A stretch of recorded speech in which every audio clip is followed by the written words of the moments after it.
Well, guys, a lot of talk this week about refinancing with people out there at open houses. We're going to tell you what they're getting up to. Very interesting. Stay tuned.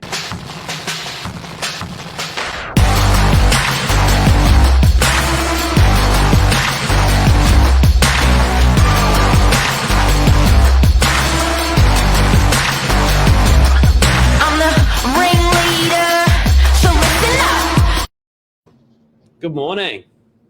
How are ya? Really good. You? Good. That's good. I had a bit of a slur on my houses before. Did you hear it? No, I didn't want to bring it up. You know, there's nothing worse than being called out on it on camera. It's the worst. Good weekend?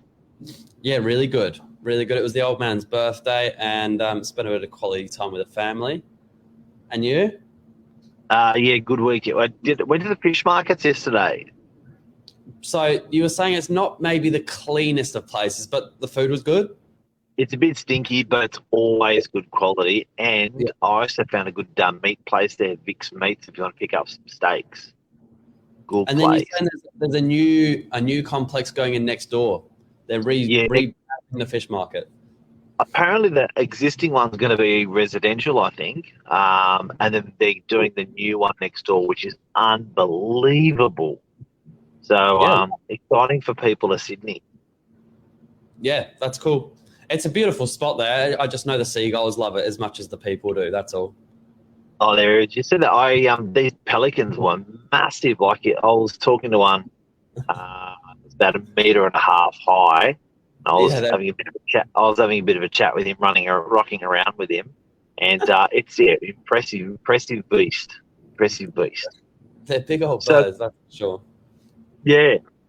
So, Billy Bob, this week we're talking to people that are out there that are doing refinancing. I think it's a critical turning point that a lot of people don't know about that's happening in the marketplace. You've done some research on it. Tell us some more. Yeah, it's a huge topic, and we're going to do another episode like 10 ways to save $10,000, and this is going to play a big part of it. So stay tuned on that one to come. But now really is the time to refinance, and it comes back to the good old saying, you know, the old man used to say, if you don't ask, you don't get. And I think you've got to apply that with everything, especially, you know, your finances and things like that, because if you're not getting a competitive rate, you're not doing yourself any favors. And it's, you know, in my opinion, it's expensive enough to be living right now as it is. So you want to be trying saving where you can. So what have people got to overcome? Because obviously it's everyone knows what you just said, but what stops people from actually getting their finger out of their bum and getting started and saying, let's go. So I think one of them could be they're just scared. They're scared of rejection.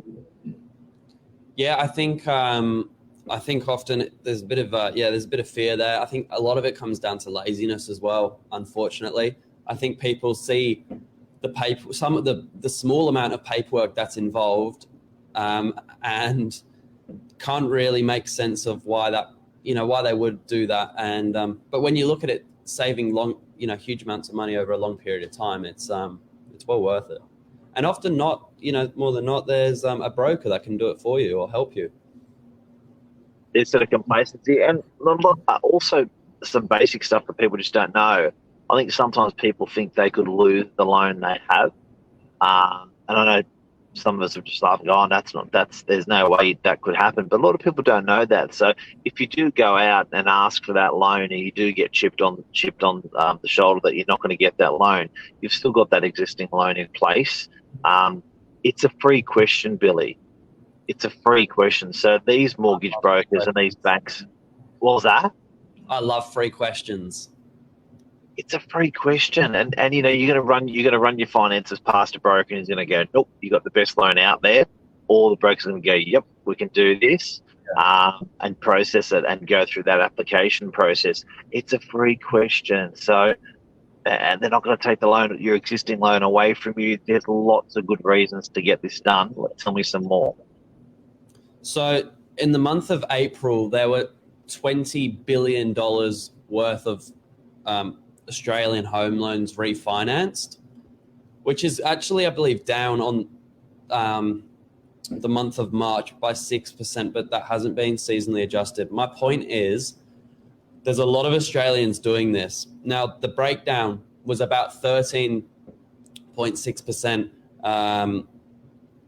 owner-occupiers, and then the other, just under 7%, investors. But there's people saving a lot of money. I was going to say a shit ton of money, but a lot of money by just getting in touch with the broker. And like you said, Mark, often it's just a phone call, and you don't actually go through the whole paperwork because the broker, if you're working one-on-one with them, knows your situation already. But yeah, that's interesting what you just said. Existing lenders can or will. They've often got loyalty departments within their businesses. So I think they all do. So what happens if there's the threat that they're going to lose the loan, or there's the question of someone's questioning the rates on their loan? You can often that person that answers the call can't answer your question because they've got to put you through to the loyalty department. Once you go through to the loyalty department, then they're actually geared up, ready to go to negotiate, offer you better rates, save your business. Because if you think about it, for a bank to actually do a slightly better interest rate if you ask, it's much cheaper than getting a brand new loan and a brand new client. Because what they do is the banks will creep their interest rates up and up year by year by year by year. So often there's a little bit of a buffer for them to do a discount for you. Yeah, which really caught me off guard when I was kind of looking into this at the beginning, because what I found out through talking to a couple of brokers and people like that is loyalty actually it's not doing you any favors. The banks are not keeping that rate competitive. They're they best believe they're looking after themselves, not really you as the client. So yeah, I think. Hang on a second, but one thing on that, Billy. The people who are complacent and fat with their financing will just absorb the higher rate increases annually as the years roll on. The people that are lean, mean, fighting machines, squeaky, and are always testing it, they will be getting the benefit from their existing bank without having to switch banks. It does happen. Even on credit. Even do you know you can do it on credit card interest rates? I'm sure it applies to everything. You mentioned like your car insurance. There's heaps of these things where it's you got to ask the question.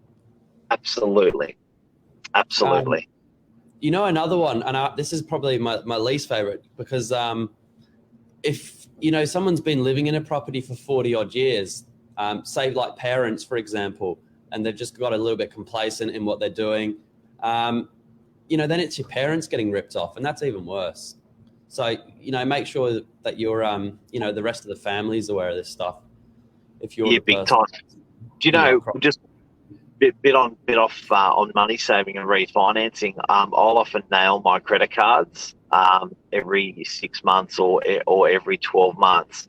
I'll often shut down my credit card facilities and reopen with a new bank and a new card, because on the back of that complacency, often there's subscriptions that I've made that are coming through on that card, or there's stuff there, and some of that stuff is really hard to track. Sometimes it comes through PayPal or whatever, and you can't quite see exactly what it's associated with. So if you are a little bit complacent that way, what you can do that, for example, with credit cards, just nail them, get rid of them, move over to a new bank, and it'll just kill all the old repayments. Especially if you've got kids, like PlayStation this or whatever, like it gets rid of it. So I think complacency is a big one. That's a good one. And then just before we go, the last thing that we spoke about off air is now really is the time to do it, because you were saying it's about to get a lot harder to refinance once things start tightening up a little bit. Yeah, so look, again, this is very unspoken. There are people that do not have the ability right now to get the loan they currently have. Now, you're locked into that bank, you're locked into that loan, and at least you've got a property for it. Good luck. There are people that are borderline that can actually change banks and save money, and we're talking thousands and thousands of dollars a year. There are people that can, if you wait, because the interest rate threshold is moving upwards, if you wait another 3 months, 9 months, 2 years, you probably won't get the loan that you've currently got. So if those rates move up or that threshold changes. So I think it's really, really important if you want to get a cracker interest rate long term. You basically want to be doing that right now. You don't want to be waiting 6 months or 12 months or 18 months, because the interest rates, if they go up any further, just won't get the loan. Yeah, and I kind of asked you off air, like, who's the person like who is the most obvious victim to this? And you're saying someone that's probably stopped working, or? Yeah, if your job's changed or your income's less than what it was, you're going to be locked into the loan that you've currently got.